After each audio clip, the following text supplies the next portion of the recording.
Good evening. We will be presenting the communication process principles and ethics. Through this, we come up to the topic of communication process with the three model, which are the transmission model, interaction model, and transactional or transaction model. Effective communication leads to understanding. The communication process is made up of four key components.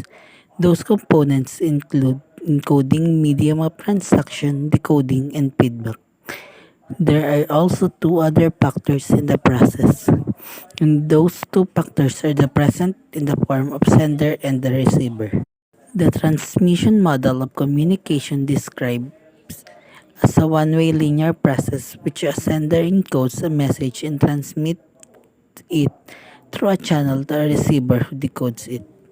Interactive model, also known as the converged model, deals with exchange of ideas and message taking place both way from sender to the receiver and vice versa.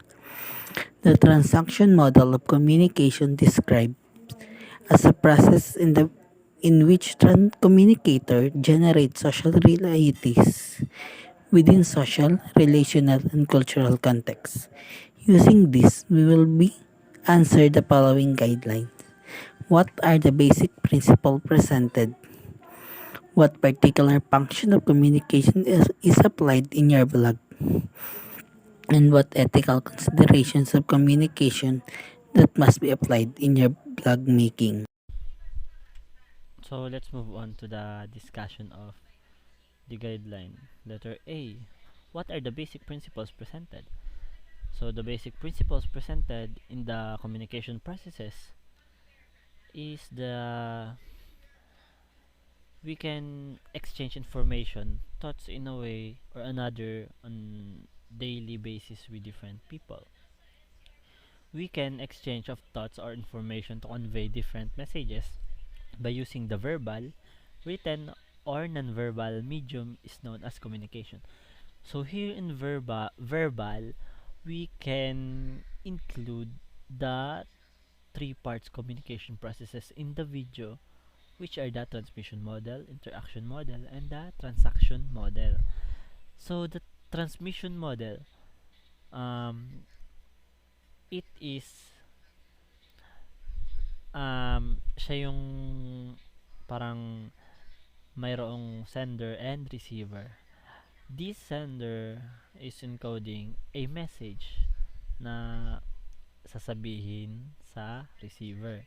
So let's say the sender said hi or hello.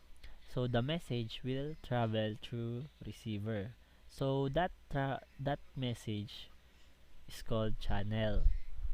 And when the channel um nag-travel na sa receiver, so the receiver will decode and mag-iisip na siya kung ano ang sasabihin or kung ano ang feedback niya through the sender. So doon na magpapasok yung pangalawa nating type sa communication processes, which is the interaction model. Ito na nga, parang ito na yung nag-uusap na sila. So magiging na siyang sender-receiver. Yung dalawa magiging ng sender-receiver, pero ang pagkakaiba niya sa unang sender receiver, meron siyang encoding and decoding. Parang siya nagsimula ng topic na para pag-usapan nila. And ito, kunyari nagsabi siya, kamusta ka? So yun yung channel will travel through the second sender receiver. So magdi-decode siya, parang na-accept niya na, and doon naman siya mag-i-encode or mag-make ng sasabihin niya at i-feedback niya dun sa kausap niya. Like for example, yeah, okay lang ako. I'm fine. Salamat, thank you. So dun na parang yun na yung interaction model. And lastly, the transaction model. Dito na natin masasabi yung communicator na kunyari dun sa vlog natin. ito na yung sa gitna nila is parang co-creation of meaning. Parang yung realidad dun sa video. Parang dito makukonclude na natin yung audience natin. Kasi pag tayo ay naggawa ng video tapos pinost natin from YouTube, marami syempre magko-comment or magbibigay ng thoughts about dun sa video yung ginawa natin or sa vlog na ginawa natin. And lastly is the written or non-verbal medium. Syempre sa as we can say na from written here, kunyari nagagawa tayo ng vlog or making vlog, we can exchange of thoughts or information sa messenger, parang sa chats, mag-usap-usap na okay, ito yung ganito gagawin natin, ganito ganyan, by written sa chats, and babasahin na lang ng receiver. And doon na din maipapasok natin yung non-verbal communication. So, pares lang siya. And that's all, and thank you. So let's go to letter B, which is the question for what particular function of communication is applied in your blog. So from the video presented, which is the communication processes, principles, and ethics, there are 6 types of communication functions. And one of its function that is applied in our blog is the cybernetic tradition, which means it is where the communication is used as a system of information processing, or where we use internet or our mobile phones. So dito, sa cybernetic tradition, in-apply namin ito doon sa unang vlog namin, and through this communication function, nakikipag-communicate tayo sa ating mga audience through the internet and the cell phone that we are using. And this is very important, lalo na dun sa blog making, kasi because of the pandemic, it is kindly hard to communicate to people because we need to follow such rules. Through the cybernetic tradition, nakikipag-communicate tayo sa ating audience of how important is the home economics, our topic na ipakita and ipaalam sa ating mga audience of what is the importance of yung paggamit ng mga available resources sa ating paligid, and yung hindi na tayo gagastos, and what will be the best way para hindi na kailangan gumastos na malaki. Doon na lang tayo kukuha sa mga available resources or sa mga bagay na ginawa natin within our sa ating mga bahay, sa ating paligid. Through the cybernetic tradition, communication is applied. Nabibigyan natin ng magandang information ang ating mga audience, and nakakapag-address tayo of some problems na pwedeng magbigay ng mga solutions sa kanila, na dahil dun sa video ang ginawa, makakaisip sila ng mga posibleng solutions sa kanilang problema sa buhay, katulad ng pagiging matipid, na paano nga ba magiging matipid. So dahil dun sa communication na yun, through cybernetic tradition, nalaman nila na dahil pala dito sa vlog na ito, ng grupo na ito, ganun pala dapat yung gawin. So, it is very important, and for the next vlog making, kailangan ma-apply pa rin ang cybernetic tradition para makapaghatid or makapag-communicate tayo sa ating mga audience.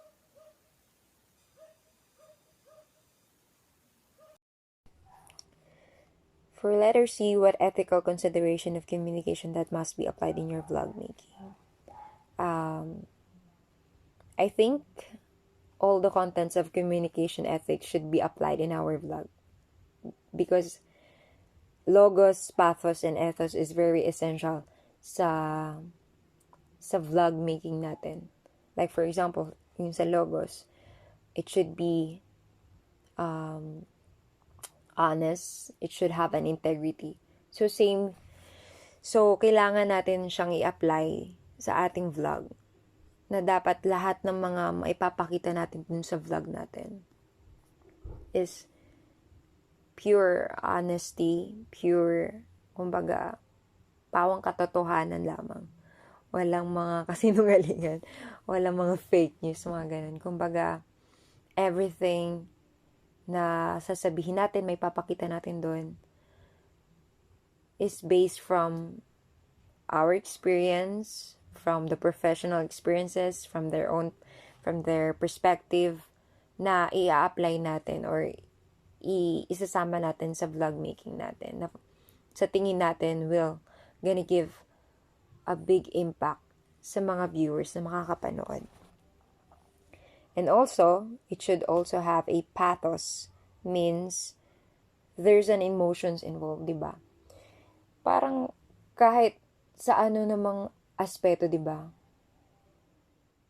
Like for example, in a simple conversation, galit ka na, pero dahil nga wala kang expression, hindi mo na ipaparating, hindi nakikita pala sa expression ng mukha mo, sa action ng katawan mo, na galit ka. So, yung receiver mo, hindi niya na iintindihan na galit ka pala. So, for us to be an effective sa pag-deliver ng ating message, nung point natin, lalo na sa mga viewers natin na manonood sa ating YouTube channel, Eme. Ayun. Dapat maging clear sa viewers natin na the way we act, the way we say our point ay makikita rin sa expression ng mukha natin, makikita sa galaw natin. So, yun, dapat maging clear yun. Clear natin ma-deliver. Hindi naman kailangan sobrang, ang tawag dito, scripted eh. The more natural, the more effective. Ganon. And lastly, yung ethos, which is about ethics and morals. So, syempre, when we are delivering our point, our message to our viewers, the way we do things, syempre, dapat nandun pa rin yung morals, nandun pa rin yung good behavior, na minsan kasi dahil nadadala tayo sa emosyon, nagiging unaware sa mga do's and don'ts na dapat nagawin natin, na dapat sabihin natin. So, yun, for me, ang kailangan lang nating tandaan is maging careful tayo, aware, and syempre, more natural and simple yung gawin nating vlog. Hindi naman kailangan masyadong bongga, hindi naman kailangan masyadong scripted yung gagawin natin. Kumbaga bullet form lang tayo, and may mga dapat i-point lang tayo na ito yung focus natin in a certain scene dun sa vlog natin. And then, let's try to be honest with our point, with our message, and with our action for us na ma-deliver natin ng maayos at clear yung advocacy natin and yung message natin sa mga viewers natin, na kahit maliit na bata maiintindihan at magugustuhan yung vlog natin. Yan. The ability to communicate is strength of any undertaking and an important step in the achievement of efficiency. Developing a good advocacy communication strategy will help somebody and make money work efficiently, targeting the people who have the power to do. 1. Not only increase awareness of the issue, it allows for consistent communication within the organization. The success of the advocacy communication campaign is also simple. Advocacy communication to bring about policy change takes time and patience. Like consumers, politicians, and policymakers are influenced by follow-up decisions. The many number of times and repeated and also difficult. Hence, marrying strategy and tactics will help in building an effective advocacy campaign. To summarize, developing a good advocacy communication strategy will help cut time and utilize time and money effectively. What it does is to build clarity and vision, goals and deliverables for a successful advocacy driving change. Thank you for listening.